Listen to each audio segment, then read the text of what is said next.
Okay, hello everyone. Our topic is Chag HaShavuot that's coming, and Chag HaShavuot was Ma'amad Har Sinai, the revelation at Sinai when HaKadosh Baruch Hu and Hashem revealed Himself once in the history since the creation. So it's the only one that Hashem appeared in front of a whole nation, and we were the lucky one to have it.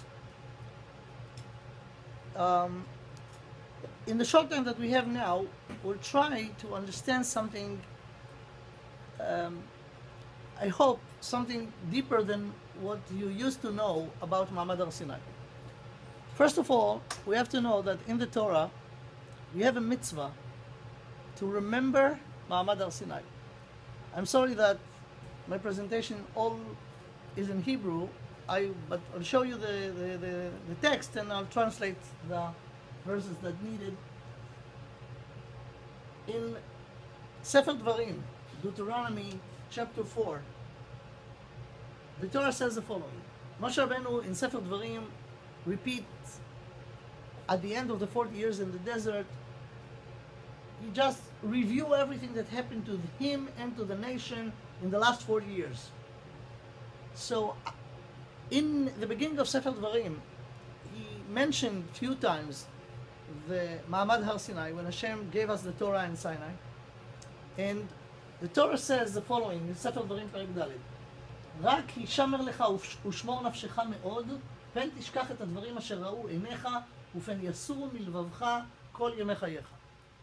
Be careful to not forget.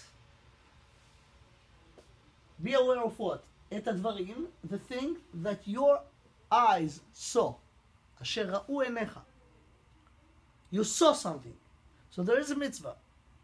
Be careful not to forget what did you see. He's talking to the nation, meaning every individual, but the nation. And another thing, ופן יסורו מלבבך כל ימי חייך. Don't let them fall or get off your heart. All your existence, during the time that you exist. Okay? Don't forget the thing that you saw, and don't let them not be on your heart. Now, what? And more than that, והודעתם לבניך ולבני בניך, he's speaking to the generation that saw themselves. So he command them to pass it to the next generation, and to the next generation, to the end of the history. והודעתם לבניך ולבני בניך. Now, what are the things? פן תשכח את הדברים. What are the things? So here he explained. יום אשר עמדת לפני השם אלוקיך בחורב, the day that you stood in front of השם אלוקיך in Har Sinai, בחורב, חורב is the name of Har Sinai, באמור השם אליי, הקל לי את העם והשמיעם את דבריי, למען אשר ילמדו ליראה אותי כל הימים אשר הם חיים על האדמה, ואת בניהם ילמדון. So Hashem told me, says Moshe Rabbeinu, I want you to gather all the nation, because I want them to hear my words, which is the Ten Commandments and the Torah, that they will fear me all days that they exist on the ground, on the world. Ve'et bneihem yilamedun. So be aware of a few things. First of all, we have to remember the things that we saw in our eyes. We have to make sure that they are on our heart. And we have to pass it to the next generation and the next generation. And the way we know it today, we know about this event because we heard it from our parents and their parents from their parents and their parents from their parents to the generation that's right there, right? Now the question is, or what I want to try to relate to, address, is what is the meaning of the thing that you saw in your eyes? Asher ra'u einecha, you saw in your eyes. So if you remember, it's very famous, it's mentioned in the Torah that Ma'amad Har Sinai, there is a description, and the description in the Torah is very interesting. It's mentioned over there, וכל העם רואים את הקולות ואת הלפידים. And the entire nation saw, רואים, את הקולות, the sounds. How could you see sounds? You could hear sounds, but the Torah says you saw the sounds. This is the thing. Those are the things that you saw. הדברים אשר ראו עיניך. You saw sounds. So it's unusual to see sound. And you saw sound, and this you have to pass over to the next generations. So let's try, this is a very deep thing, to understand what is the meaning of sounds that they saw. So in order to just a little bit analyze it, let's go to something very trivial that mentioned in the Torah so many times, but philosophically and logically it's very hard to understand. There is a rule that the Gemara bring that when Hashem gave us the Torah speaks to us in our way of understanding. If I'll quote the Gemara says, Dibra Torah beleshon bnei Adam. The Torah speaks in our language, in our ability to understand. What's the problem? The problem is that Hashem is not a human being. Hashem is almighty, and Hashem doesn't have a physical dimension. He doesn't have a body. En lo guf velo dmut haguf. He doesn't have a body. He doesn't have any physical thing in his entity. Why? Because body is a physical thing. Physical is limited by time and space, and because Hashem is unlimited, it's not possible that you have anything in his essence that is limited, right? So if Hashem doesn't have a body, Hashem doesn't have vocal cords, right? So how do we understand the many, many times in the Torah and the Tanakh that it's mentioned, Vaidaber Hashem el Moshe lemor. Hashem spoke to Moshe Rabbeinu, Hashem spoke to all the Nevi'im, and it's mentioned Vaidaber, right? The 10 Commandments, Aseret HaDibrot. What is the meaning that Hashem is talking? Obviously, it's not with a mouth, and it's not with a vocal cords. So, it's allegory, right? The Torah yet write it down in the way of Vaidaber, the same way we're talking about when we talk to each other. But obviously, if you are a deep thinker, not even too deep, right? It's not the way it is. It's allegory, right? Therefore, when Hashem gather the entire nation, usually the prophecies or the messages from God goes to one person, to a Navi, a prophet. But at this event, everybody has to be a prophet. I mean, it was a revelation and message that were given to a mass of people. We're talking about many people. Many people meaning the Torah gives the numbers of the people who went out of Egypt. The Torah says it was 600,000 men from the age of 20 to the age of 60. Same number of ladies. We're talking about 1,200,000 adults. We're talking about children. You have to remember that they have many children, not, one kid. Or there were many, right? So let's assume only 10 kids in each family, right? We're talking about 600,000 families. We're talking about 6 million people at least. Now, all of them were there, and all of them heard Hashem speaking to them and giving them the Aseret HaDibrot, the 10 Commandments. How these things practically, technically happened. Okay? Okay. This is as I said, it's a very deep topic. In order to understand, we have to learn what Nevuah is, what prophecy is, and how prophecy works. Right? So we'll try. First of all, let's analyze our senses, our physical senses. We have 5, right? Let's speak about 2 of them. The vision, ability to see, and the ability to hear, right? When you see something, the picture the outside vision that you see just force itself on you. When you see something, you see a picture. And it comes at once, then all the details of the picture, right? The other sense, which is hearing, is different. It gives you a process, a lot of signals that you hear, all those sounds, and you put them together, and then you have to understand, what did you see? Meaning there is a process. When you hear, you're more active. When you see, you're more passive. It's very interesting that in Hebrew, the root of the word hearing, lishmoa, the root are the letters shin mem ayin, right?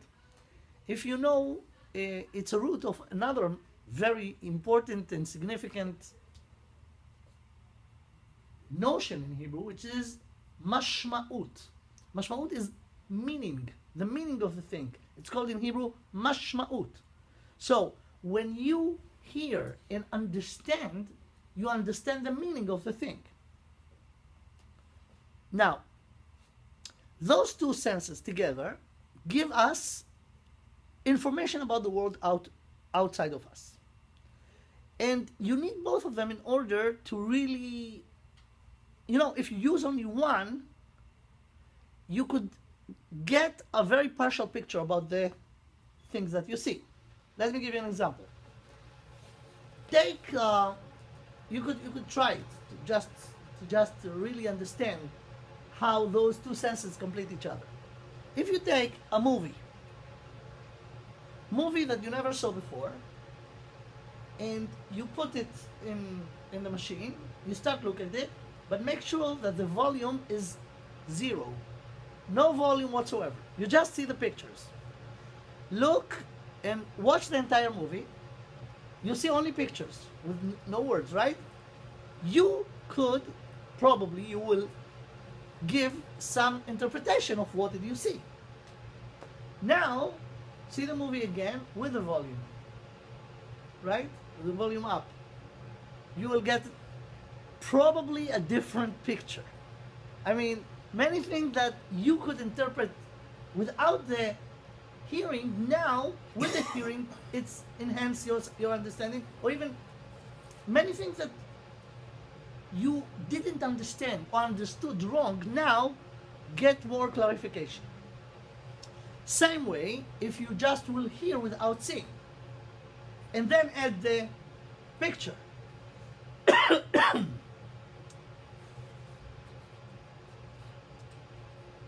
Okay. Now, those two senses out of the 5 that we have give us information about the world outside of us. We know that even if you have very good ability to see, let's say you see 20/20, right? Very good sense of hearing. We do not see with the most healthy eye that we have, we could not see everything that there is. There are many things that are too small that you could not see, even if you have very, very healthy eyes. There are many things that are too far that you could not see, even if you have very good vision. There are many things that are not in the spectrum of the colors. You could see certain colors, right? After we realized that, during the history, we understood that we are not seeing everything that exists. We enhanced it a little bit by inventing the microscope and the telescope and the infra.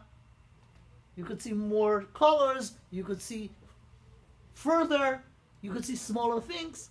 But you have to know that even with that, it just gives you a little more quantity, but it never gives you the absolute quality.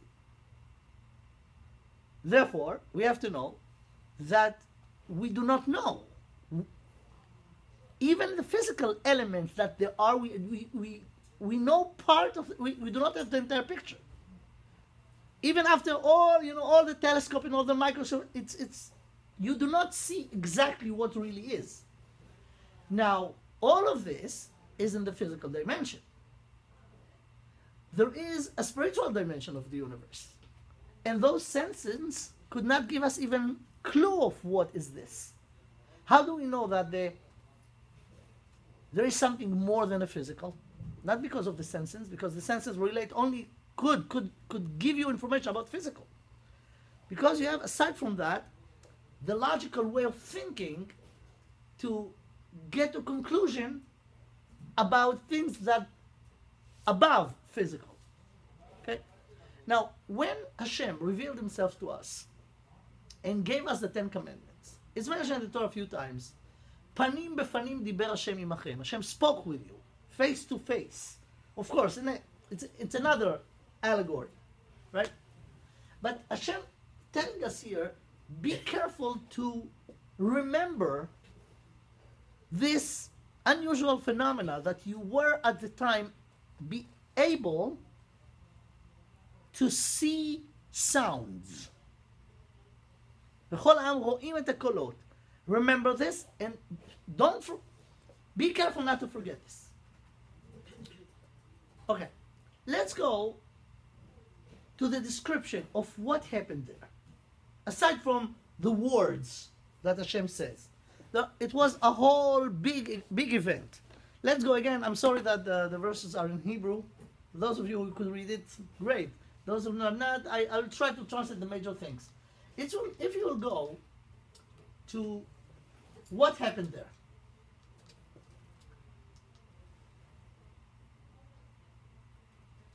Okay, let's go to the description of what happened at the day of Matan Torah, in the morning. Vayi bayom hashlishi. It's in Sefer Shemot, Exodus, Yutet, chapter 19. Vayi bayom hashlishi biyot haboker. What happened then? It was early in the morning. Vayi kolot uvrakim ve'anan kaved al har ve'kol shofar chazak me'od. Before it started, what happened? It was early morning. Be aware of the following. It was in the Sinai desert. We know where is it? The desert. It was in Chodesh Sivan, which is May, June. Summertime in the desert, right? Early in the morning, and yet, Vayi kolot uvrakim were sounds, not explained what kind of sounds, where it's coming from, what role they play those sounds. Vayi kolot uvrakim, lightning, ve'anan kaved al har. And on the mountain of Sinai was a heavy cloud, right? Ve'kol shofar chazak me'od. This is very interesting thing. Somebody blew a shofar over there. Who? And why? That was part of the entire thing. So, many times people read this again and again and again, and they do not even realize those details. I'm here in order to just make you aware of those. Again, it was early morning, was sounds, was lightning, was a heavy cloud on the mountain, and very strong sound of shofar blowing. ויחרד כל העם אשר במחנה. ויוצא משה את העם לקראת האלוקים מן המחנה והתייצבו בתחתית ההר. He took everybody out and they standing over there at the bottom of the mountain. Now look at the continuation. והר סיני עשן כולו מפני אשר ירד עליו השם באש. ויעל עשנו כאשן הכבשן. So add to all the things. Early morning in May, the end of May or June, right? Sinai desert, heavy cloud on the mountain, sounds, lightning, but more than that, was a lot of smoke over there. Why? Because Hashem appeared in fire. In fire. That's what's mentioned over here. Of course, again, Hashem is not physical. The way he appeared in this world, in this event, was in fire. It's not the first time. It's not the first time. If you remember Moses himself, Moshe Rabbeinu, the first time that he got his appointment to be the messenger, it was also a burning bush. וירא אליו השם בלבת אש מתוך הסנה. So fire. Okay. ויהי קול השופר, הולך וחזק מאוד. It was a blowing shofar, and the blowing shofar was going stronger and stronger and stronger. Okay, and then Hashem sent Moshe Rabbeinu again and told everybody, stay in a distance, don't come closer, all of this, and then Hashem says the Ten Commandments. וידבר אלוקים את כל הדברים האלה לאמור, אנוכי Hashem, etc., until the end. After the Torah finished the Ten Commandments, okay, לא תחמוד, the next verse is, look, וכל העם רואים את הקולות ואת הלפידים ואת כל השופר ואת ההר השם. And all the people that were there saw what? Saw the sounds, and again, saw sounds. They saw sounds. Usually sounds you get through your ear, but they saw the sounds. And they saw את הלפידים, את כל השופר, the torches, and the sound of the shofar, ואת ההר השם. They got very scared, the Torah says. Look, וירא העם וינועו, ויעמדו מרחוק. They went backwards, and they were scared. And they came to Moshe Rabbeinu and says the following, ויאמרו אל משה, דבר אתה עמנו ונשמע, ואל ידבר עמנו אלוקים פן נמות. They were scared to death, literally. They were scared that they're going to die. Meaning the event was, the impact of the event was, they knew that they're going to die. So they asked Moshe Rabbeinu to do them a favor. You will go. The nation says to Moshe Rabbeinu, you will go, hear everything, and because you have to know another thing. We know that in Shavuot is called Matan Torah, right? The time that we got the Torah. If you look at those verses, the description, we never got the Torah there. When people says Matan Torah, and meaning we receive the Torah, what usually do you think? We receive the Torah that is in the Aron Kodesh, in the Beit Knesset, right? We didn't. First of all, in the Torah there are 613 commandments. Here, we're talking about only 10 of them. The 10 commandments, right? So, and we didn't get anything. We didn't get a book, written book. And even the tablets were not given at the time. All what happened over here that the people heard Hashem saying those words, right? And only 10 out of the 613. So apparently, if you look at the description, it seems like Hashem intended to give us the entire 613 mitzvos at the time. But the people, after 10 commandments, as it's described over here, got scared. And they said to Moshe Rabbeinu, it's too big on us. Do us a favor, go to Hashem, tell him that he will teach you and you will teach us. That's what the script described over here. Look at this. וירא העם וינועו ויעמדו מרחוק, ויאמרו אל משה, דבר אתה עמנו ונשמע. You spoke with us, ואל ידבר עמנו אלוקים פן נמות. They were scared that the fact that God speaking to them will cause them death. ויאמר משה אל העם, אל תיראו, כי לבעבור נסות אתכם בה אלוקים, ובעבור תהיה יראתו על פניכם לבלתי תחתהו. So Moshe Rabbeinu calm them down and say, okay, but you have to know that it's very important that you were experiencing what you experienced. Why? Because Hashem wants you to be in such a state, in such a situation, that you will fear. You will feel fear, and that's what happened. Okay. So, Hashem, as it's mentioned in Sefer Devarim, in Deuteronomy, that Hashem says to Moshe Rabbeinu, שמעתי את כל דברי העם הזה אשר דיברו אליך. I heard the suggestions that I will teach you and you will teach them. היטיבו כל אשר דיברו. Okay, I'll accept this. So, לך אמור להם, שובו לכם לאור אליכם. Go back to your tents. And you, Moshe Rabbeinu, will stay with me. I will teach you, and then you will go teach them. And then Moshe Rabbeinu went to the mountain for 40 days to learn the rest of the Torah. And he came and told us, right? Now, how it's mentioned that the nation stood in the distance, ומשה ניגש אל הערפל אשר שם אלוקים. And this is another thing. After we know that it was a heavy cloud, right? And it was smoke, now the Torah mentioned fog, arafel. It was foggy. And over there was Hashem. And Moshe Rabbeinu went to this fog.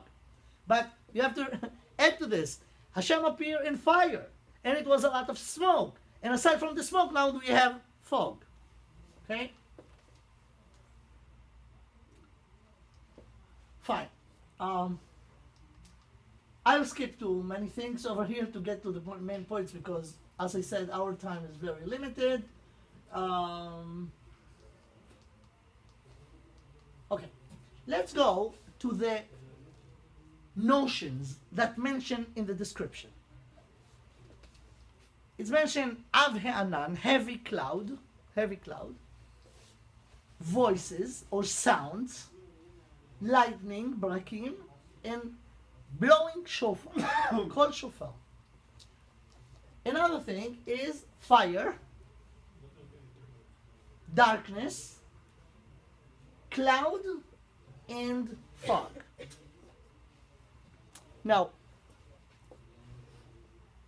all of those things were there and it was a necessity that they would be there.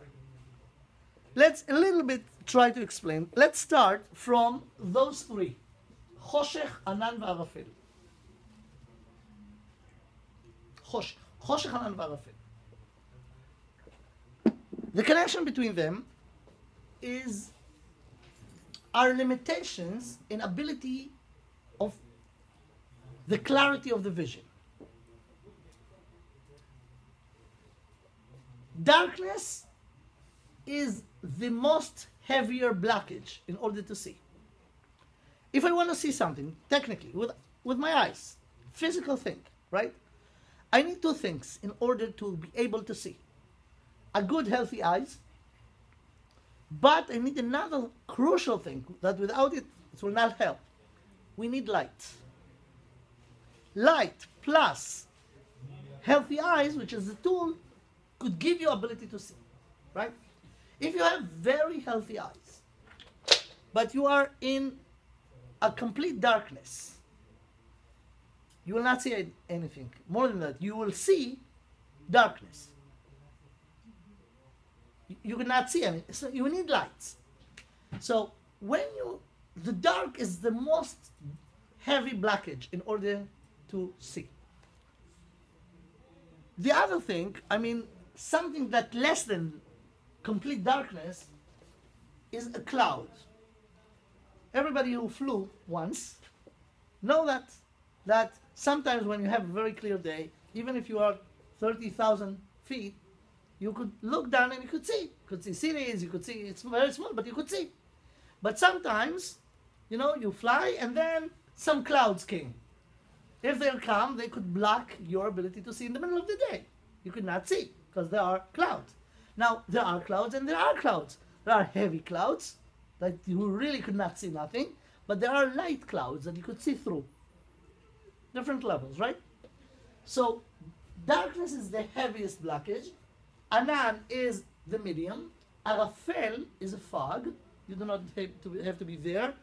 Even if you drive when it's foggy, right? You could see very, very limited. Meaning we're talking here about levels of limitations. Now take into account another thing. Very important and very deep.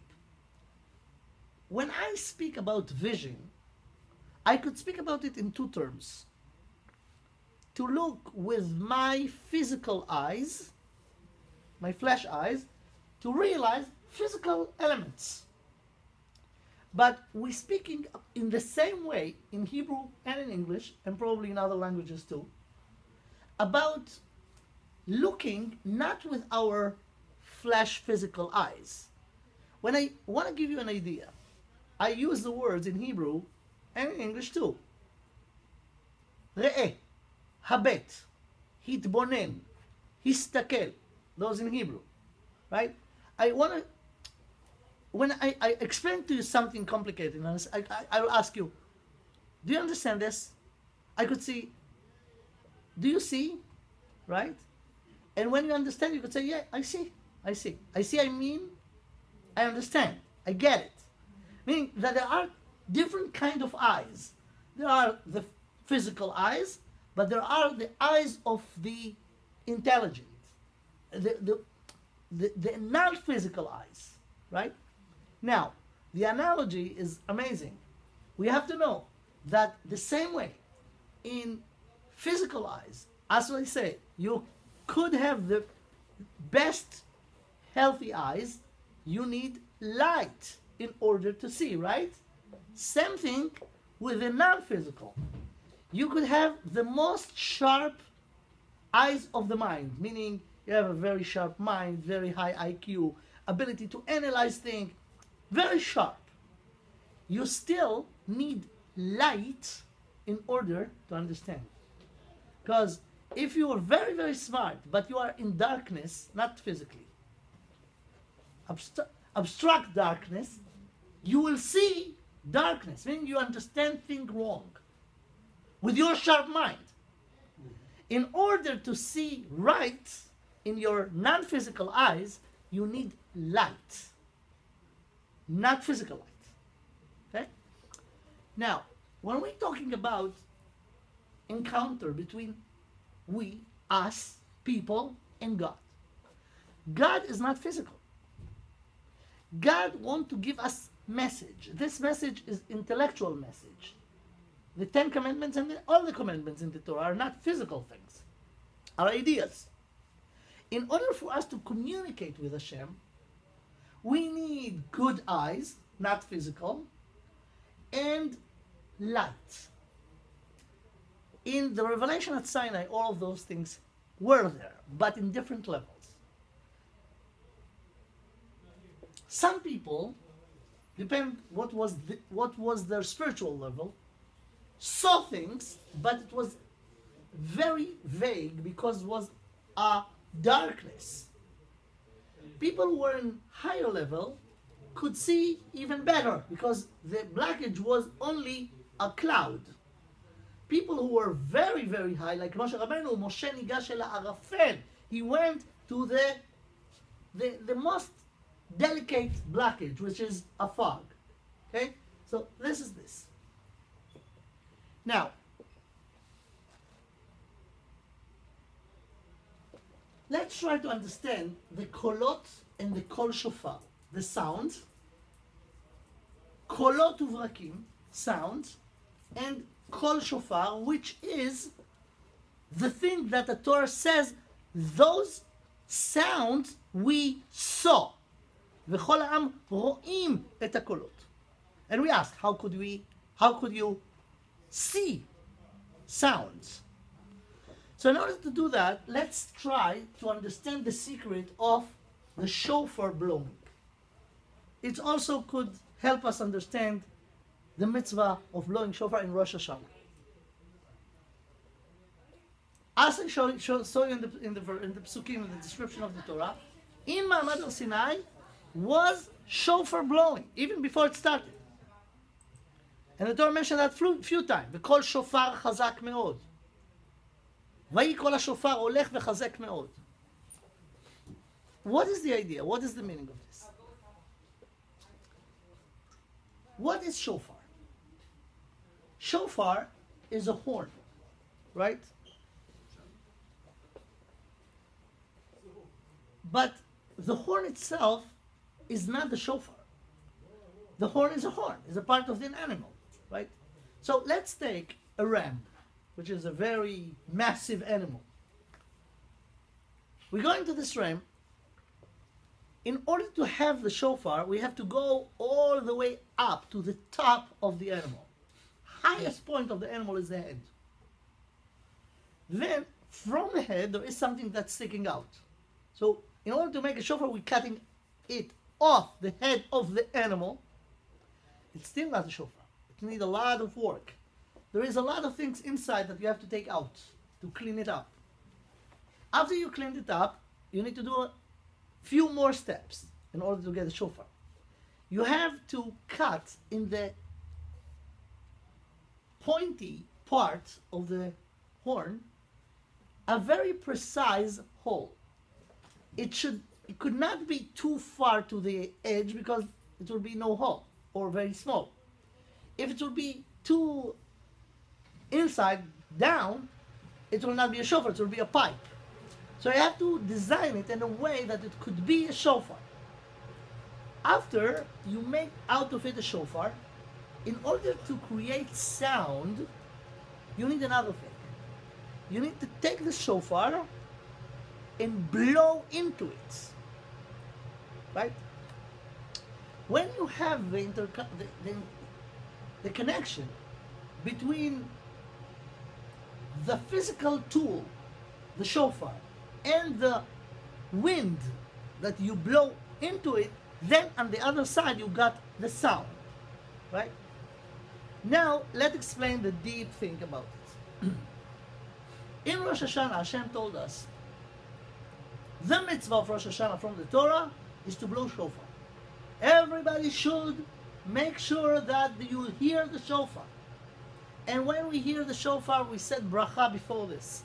The bracha that we said, Baruch atah Hashem Elokeinu melech haolam, asher kideshanu b'mitzvotav v'tzivanu lishmoa, to hear kol shofar, the sound of the shofar.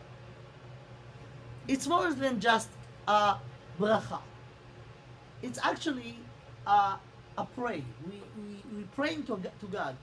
Please, Hashem, give us the opportunity to understand what the shofar saying. Lishmoa kol shofar. What's the shofar saying? The shofar of Rosh Hashanah and this shofar, and the shofar of the end of days. We sang in the tefillah, if you're aware of this, in tefillah Shmona Esrei. One of the brachot of Shmona Esrei started with the words, Tka b'shofar gadol lecherutenu. And it's based on Pasuk b'Yeshayahu. V'haya bayom hahu, at the end of days when Mashiach will come, Yitaka b'shofar gadol. Will be blowing of a big shofar. The biggest shofar ever will be the shofar at the end of days. And what happens, says Yeshayahu? When Jews will hear this shofar, what's going to happen to them? Let me complete the pasuk. V'haya bayom hahu, says Yeshayahu, Yitaka b'shofar gadol. ובאו העובדים בארץ אשור והנידחים בארץ מצרים והשתחוו להשם בהר הקודש בירושלים. When this shofar of Mashiach will be blown at the end of days, all the Jews, בני אברהם, יצחק ויעקב, the sons of Avraham, Yitzchak, and Yaakov, that got lost during the history. There are two kinds of Jews. Three. Jews, who are Jewish. They know that they're Jewish. They're proud to be Jewish. They practice Judaism. But there are many, many Jews that do not know that they're Jewish. They got lost during the history. Yeshayahu called them Ha'ovdim. We lost them. Ha'ovdim. And there is another kind of Nidachim. Uvau Ha'ovdim be'eretz Ashur ve'anidachim be'eretz Mitzrayim. Literally, according to the simple understanding, Eretz Ashur, it's related to the exile of the 10 tribes, that the Assyrians just took them and put them in exile. Aseret HaShvatim. But Yeshayahu mentioned also Egypt. ובאו העובדים בארץ אשור והנידחים בארץ מצרים. What do we have to do in Mitzrayim at the end of this? Mitzrayim was our first exile, but we finished with this. Hashem took us out of Egypt. But here he's talking about Mashiach at the end of days, Yeshayahu, and he said that at the end of days, when will shofar, this big shofar will be blown, והיה ביום ההוא ייתקע בשופר גדול, then באו העובדים בארץ אשור. All the Jews that got lost in Assyria, they will come back. והנידחים בארץ מצרים. What's נידחים? What's the difference between עובדים and נידחים? And what's the difference and what is Mitzrayim and Egypt? Ovdim are people who got lost. Nidachim are people who some force pushed them off. That's called nidach. Nidach is not just got lost. Got lost. He went without GPS and he got lost. Nidach, he knew the way. He was on the way, but some force came and pushed him out. That's called nidach. Nidachim is people who pushed out. Now here you're talking about the entire nation and the entire history. And Mashiach's job is to bring all those Jews back. How it's going to happen? By blowing the shofar. When those Jews will hear the big shofar, they will come back. Where? To Yerushalayim. Again, the verse, the pasuk. והיה ביום ההוא ייתקע בשופר גדול, ובאו העובדים בארץ אשור, והנידחים בארץ מצרים, וישתחוו להשם, they will bow down to Hashem בהר הקודש בירושלים. And that will be the ultimate redemption at the end of days, by this shofar. Now, we have to explain what is Eretz Ashur and what is Eretz Mitzrayim. Not in the simple level, in the deepest level. In the deepest level, it's not just name of countries or nations, Assyrians in Egypt. In Hebrew, the word Ashur means Ishur. Ishur is confirmation.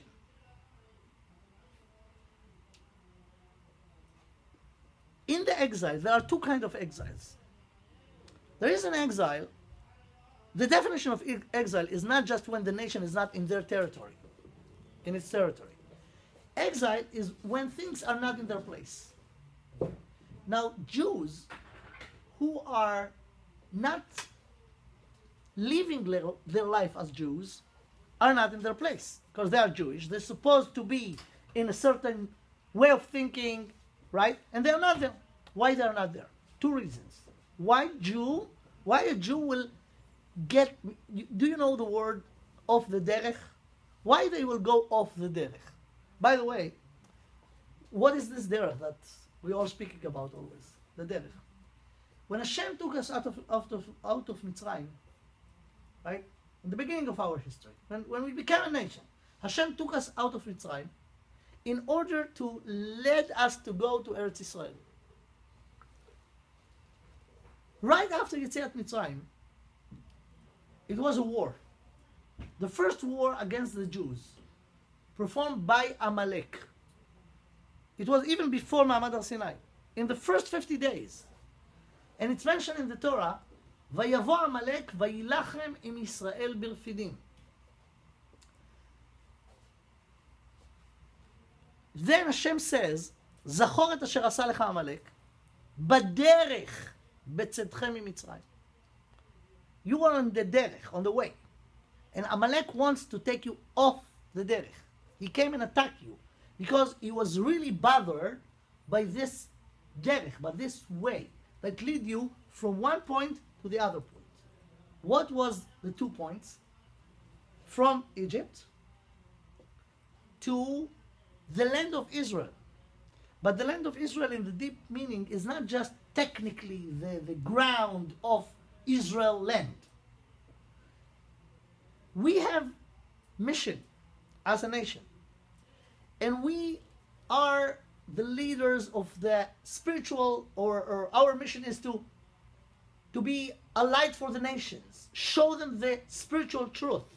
And it's going to be in Eretz Israel. The spiritual truth is very hard for them to digest, the nations. Look at the ambivalent way that they look at us. At one hand, we are the chosen people, right? We are the nation that got lucky to talk to God as a nation. The only time in the history that God to talk to a nation was in Ma'amad Sinai, right?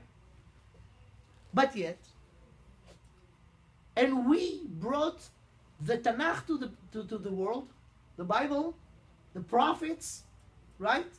Everything is based on it. Christianity, they speak about the 10 Commandments, but they know we got the 10 Commandments, not just them. Therefore, we are the chosen people. And yet, they hate us. I mean, during the history of Christianity, anti-Semitism, they not just hate us with words, with actions also. Inquisition, Crusades, all of this. So what makes them so ambivalent? If we are the chosen people, we have to be honored by them, right? We have to know that Har Sinai, called Har Sinai, the Gemara says, among the other reasons, למה נקרא שמו הר סיני? Why it's called Har Sinai? ששמה ירדה שנאה לעולם. There, that was the reason of the hatred that they hate us. Why? Because the Ten Commandments and the Torah in general are instructions that limits our impulse to do whatever we want. No. Even if you're very, very angry, don't kill. Even if you have a lot of desires, control yourself. Those are the commandments. In a way, everybody knows that this is the truth. But inside there is a resistance because I want to do what I want. I don't want any limits. It's like a good student in class, the best student in the classroom. He is the favorite of the teachers, but he's not that popular among the other students, right? Why? Because the teacher will say, you know, if he could do that, you also could do that. And I don't want to do that. That's why I hate him. A good soldier in the army, right? He created very high standards for the others. And that's actually what we did. We came to the world and said, listen, there are moral values. Absolute truth, moral values, not values that people create. The values that the creator of the universe gave, and he gave it to the world through us. So this is a problem. So we have a mission. Our mission is to be the representative of God, the representative of the moral values, the only true moral values, the genuine moral values in the world. And this is a mission. And this mission has a journey, a long journey, from Egypt to the end of days. During this time, there are many forces that wants to take us off the derech, or off this path. The leader of them is Amalek. He is the most anti what we represent. During the history, we could find Jews who went to exile, first technically out of Eretz Israel, but during the long time among the Goyim, among the nations, some of them just got lost. Those are Ha'ovdim be'eretz Ashur. Why they got lost? Because it's very easy to just get rid of all this burden of special moral values. Let's be like the others, right? So that gives you, you say to yourself, you know what? I don't know if there is a real absolute truth. Maybe it's all fairy tales. Let's be like the others, right? And you could give yourself confirmation that you are right. Those people are Ovdim. They got lost. When they will hear the blowing of the shofar at the end of days, they will come back. How? We'll see later. But let's go to the other kind. The other kind of Jews that we lost, called Nidachim. Nidachim are people that by force they were off the derech. And this exile called Mitzrayim. What is Mitzrayim? Ashur, it's from the word Ishur, confirmation. What Mitzrayim? Mitzrayim in Hebrew, the letters Yud Mem at the end is always make it plural. In Hebrew. Yad, Yadayim, Ozen, Oznaim, Ayin, Einayim, right? Yud Mem. So let's take the base. What's the base? The word, the letters Mem Tzadik Resh. Then there is Yud Mem. What Mem Tzadik Resh in Hebrew? A fence, a blockage, a concealment. Meitzar. This is, by the way, the meaning of the word tzara. Tzore. I'm in a very, very narrow place. I could not go anywhere. I'm blocked here, I'm blocked here, I'm blocked here. I'm helpless. This is Mitzrayim. Some people know the truth, but they're too addicted to their desires, to their impulse, and they off the derech. So those two kinds of people, those who are wandering their thought and may doubt, maybe it's right, maybe it's not, those are ha'ovdim be'eretz Ashur. Those people who know that there is truth, but yet they're not acting according because they are overcome by their impulse. They are in Mitzrayim. When there are fence all around and they're addicted. They could not get out. When Mashiach will come and will be this blowing shofar at the end of days, they will come back. How? And here's the secret of the sound of the shofar, of Mashiach, of what we're doing in Rosh Hashanah, and of what happened here in Ma'amad Har Sinai. Why do we need a shofar in Ma'amad Har Sinai? Hashem wants to give us the Torah. Blowing shofar will make extra sound that will bother people. It will be better if it will be quiet, right? But yet it was called shofar over there. What is the meaning of this? Again, the things that I'm telling you now is in the deepest level of the Torah, in the secret, from Kabbalah sources.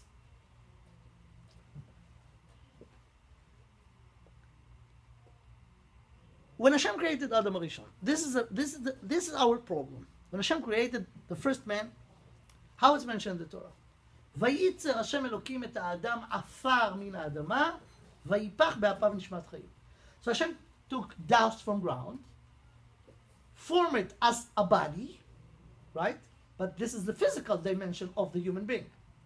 Then he put in this neshama, how it's mentioned in the Torah, how he did this?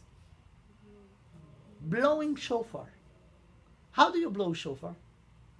You go to an animal, which is physical, the highest point of it, take the horn, create or form it as a tool that potentially you could make sound through it.